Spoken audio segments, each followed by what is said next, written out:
Yo, what is going on YouTube? I am Germ here. We're back with some more LCS offseason talk, the latest and greatest rumors, speculation, all of that good stuff going on in the League of Legends scene. Today we're talking about the Cloud9 mid lane situation headed into the 2021 season. But before we get into that, I just want to mention real quick, we have a $25 RP giveaway going on right now for Christmas.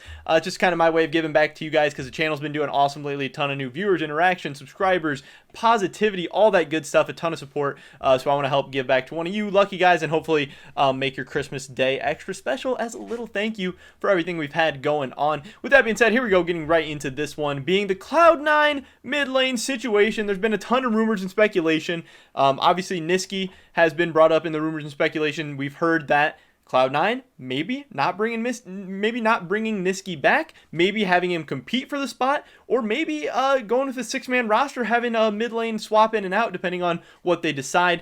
They have been having an internal competition with Palafox at the least, but there's also been rumors of maybe outside mid laners coming to Cloud9 as well. Perks' name has been thrown in there. Demonte has been thrown in there. We've heard a lot of different stuff, but the latest rumor that we're hearing from Leaker Zoo is that Palafox is looking more and more likely to be the mid lane starter for Cloud9 in 2021. Now, I don't know if that means that, because there's also been rumors about Nisqy heading to other teams, so we don't know if that means Nisqy decided he didn't want to compete for the starting spot, he didn't want to split time, maybe he's out, maybe Cloud9 just decided Palafox is better, Nisqy go find somewhere else to go, or maybe this just means that negotiations fell through with like Perks or some of the other names, or that they decided they didn't want to go with Demonte, who I don't know if this necessarily means Cloud9 thinks Palafox is really good, or if other things didn't work out, or if Nisqy decided to leave as well, because that could happen every once in a while. When players get asked to split time or get asked to compete for a spot, sometimes they're just interested in moving on and are like, no, if you don't want me, then I'm just going to move on.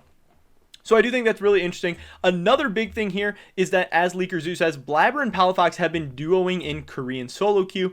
As we can see, Palafox tweeted this out. Let's see how far I can get in Korea before the end of the season. We see his name here is JD. I don't know what those characters are. But as we pull up this op.gg, we can see that the JD has been duoing with I can't remember which one of these games it was, but this JD account that is Palafox has been duoing with Blabber in Korean solo queue, so that is a good sign. It could just be the fact that the two Cloud9 members are there, they want to play together, they're friends, whatever, they've been on the same team, but it also could be that they're trying to develop synergy, getting ready for the season. We don't really know for sure, but obviously at this time of the year, the speculation, the rumors, it's all going to be piling up. And Leaker Zoo tweeted this out first, that it was looking like Palafox was going to be more and more likely to be the starter, so then to also see a couple hours later that they're duoing together, I think that does kind of follow up with that rumor really, really well, and it's kind of interesting. Palafox has been seen as maybe the best academy mid laner from last season. It depends who you think's better between him and Evolved, but he's one of the best prospects from academy in terms of mid laners.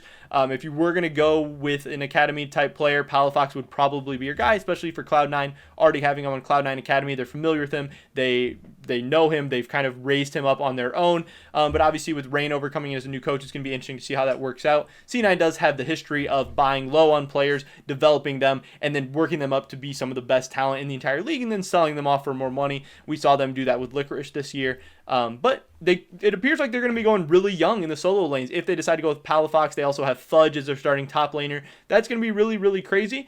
Again, Cloud9 has been known for developing their talent, but they have a new coaching staff this year. Reignover is the head coach. It's not Reaper anymore. So we're going to find out if it's the Cloud9 infrastructure that has done so well with developing these talents, or if it was Reapered and Cloud9's really going to miss his coaching prowess. Maybe Reignover can continue on that legacy and raise up some talent of his own, because he's going to have an awesome opportunity. Obviously, Blabber's still a really, really young player in the league. Fudge and Palafox are going to be really young as well. And it'll be interesting to see where Nisqy ends up as well if Cloud9 does indeed decide to move on from him. But this is just a pretty big story coming out, because obviously Cloud9, one of the better teams in LCS, one of the more popular teams in LCS. Who the mid lane for Cloud9 is always going to be a big deal. It's always going to be a big story, especially if it's the team taking a chance on Palafox, because I know a lot of people are interested in seeing how good he would be in the LCS. But that is pretty much it for this video today, guys. Definitely drop a like if you enjoyed it. Leave a comment down below. Do you think Palafox is going to be good in the LCS? Do you think he's going to be top 3, top 5? I'm interested in hearing what you guys think about him, or what your predictions are. If you even think he's better than Nisqy. I've said before, I'm not a big fan of Nisqy. I think he's one of the more overrated players in the entire LCS. So I'm kind of excited to see Cloud9 moving on from him if they do decide to do that. Subscribe to update on my latest content. Check out the first link in the description below for that $25 RP giveaway we've got going on. And yeah, hopefully I catch you guys in the next one. But until then, peace.